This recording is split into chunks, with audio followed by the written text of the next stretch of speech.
O Contemporâneo está no ar e hoje nós vamos conversar sobre paisagismo. Vamos descobrir de que maneira podemos deixar nosso jardim mais aconchegante.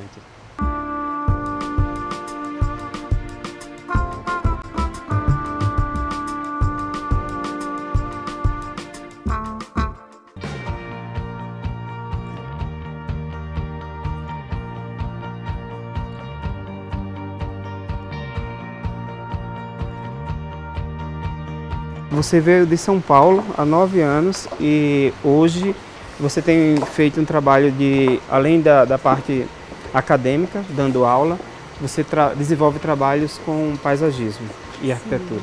Sim, na verdade a profissão de paisagista, Jonas, antecedeu a minha formação, né, como arquiteta.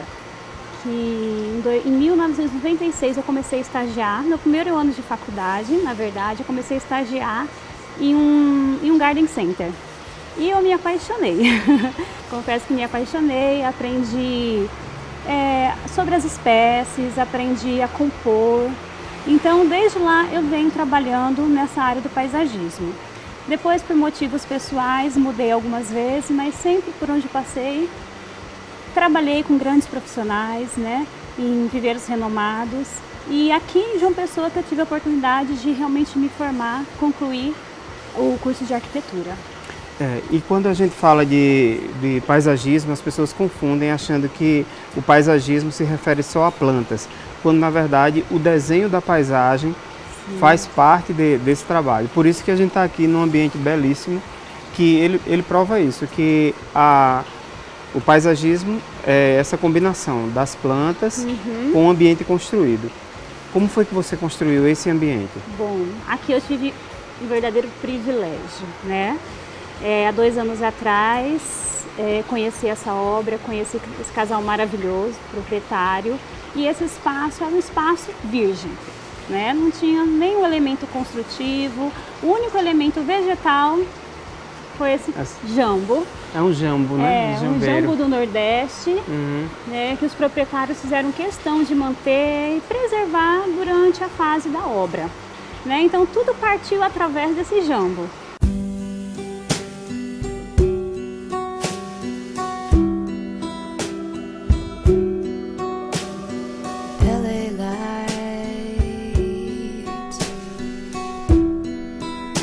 Never shine quite as bright as in the movies. Still wanna go. E essa linguagem que você deu aqui, ela fica meio cosmopolita, você misturou vegetação a partir da árvore, ela foi o norte. Realmente, ela foi o norte, e a intenção aqui era criar realmente um mini oásis, onde esse local convidasse realmente as pessoas para uma contemplação, para uma conversa, né? Em contato com a natureza, que é o mais importante, porque hoje o ser humano sente muito essa necessidade, né? E você acha que essa necessidade de estar em contato com a natureza, é bem óbvia essa pergunta, mas você acha que é devido a quê? Eu acredito que o ser humano foi criado, né, para conviver no espaço natural. Né? Então, essa necessidade está inerente ao ser humano. Está em contato com o verde, está em contato com a natureza. Né? E hoje, no nosso mundo contemporâneo, quase não acontece isso. Isso tem mudado muito, né? Porque a gente vive enclausurado entre vidraças, inox. Justamente. Então, né, existem vários estudos que quando algum profissional insere em uma fábrica, né, um espaço verde, um jardim, abaixa o nível de estresse, né, em um escritório aumenta a produtividade. Então isso já é um fato bem pesquisado, realmente acontece. Você lembra de algum exemplo assim no mundo de empresas ou de situações em que o verde inserido de grandes projetos talvez tenha feito essa diferença? Com certeza, a Nestlé, né, é uma empresa realmente que eles focam o verde dentro de um ambiente de trabalho, né? As grandes corporações internacionais também, né? eles fazem realmente questão de trazer um pouco do verde, a não ser que seja através de um pequeno vaso, num birô, né, nos acessos, né, da obra. Então, realmente eles trazem, eles têm esse conceito. Isso então, humaniza mais. humaniza o espaço. Né? E aqui na Toque de Casa nós fizemos questão de trabalhar, né, com no mínimo detalhe, né, com um toque verde, seja através de um vaso, seja através de um jardim vertical, né, no corpo de toda a loja, né, como um carinho para o cliente. Sem dúvida.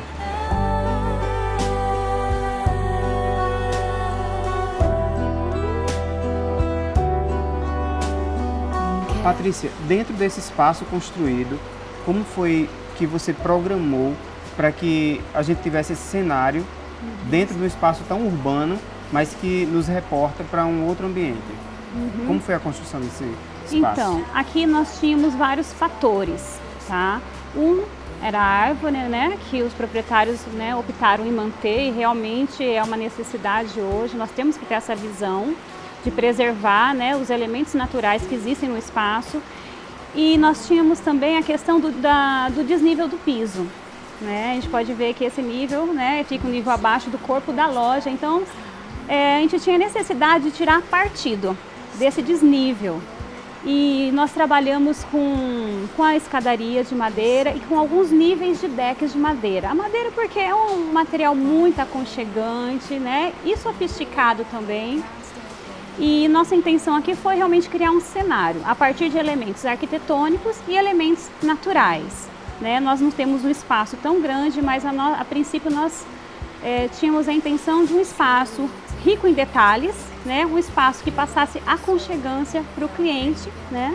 Daí nós optamos em trabalhar um jardim vertical, né? Não apenas um jardim vertical, mas um jardim vertical que tivesse alguns elementos marcantes, como a presença do ladrilho hidráulico.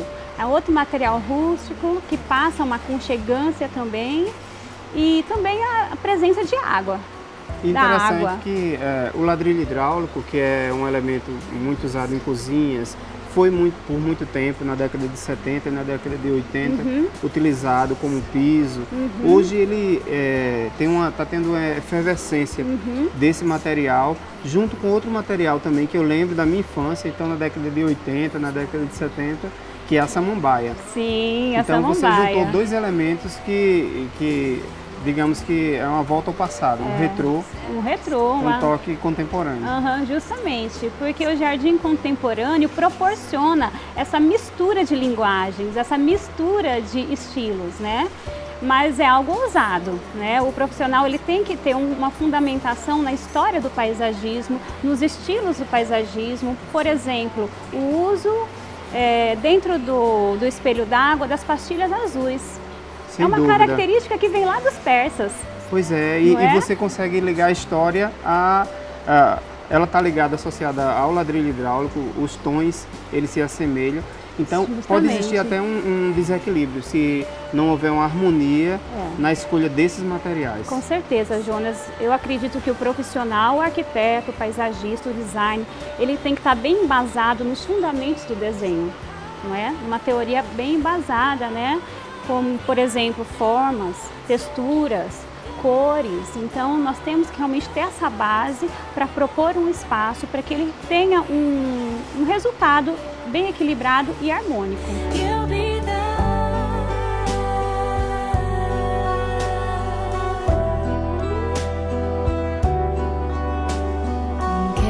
E eu observo que você utilizou um desenho minimalista, que ao invés de sair usando curvas, desenhos orgânicos, você optou por uma linha geométrica. E qual foi a intenção disso? Em especial, esse volume de tijolo aparente. Bom, aqui nós temos um espaço, né, bem formal, então nós optamos em utilizar formas geométricas, como você falou, né? O espelho d'água é uma forma bem retangular, né, mais horizontal.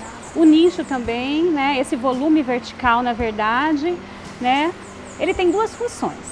A primeira é para dar as boas-vindas para quem está adentrando o jardim. Então ele está bem no alinhamento, né, da descida da escada, e também ele tem a função de mostrar né, o mobiliário, as peças de decoração que são vendidas, que são comercializadas na loja, né, com todo um foco de iluminação realmente proporcionando um destaque. Em segundo lugar, ele foi também criado para esconder uma caixa d'água do vizinho. Interessante é que a arquitetura ela faz isso. Seria muito fácil você pegar um ambiente do zero, sem ter nenhum elemento e criar esse cenário. Mas até, digamos assim, os empecilhos, você pode tirar partido para que ele some no projeto. Com e certeza. ele somou muito. Ele somou muito, né? Então está extremamente ligado aí com a estética e a função do elemento. 'Cause my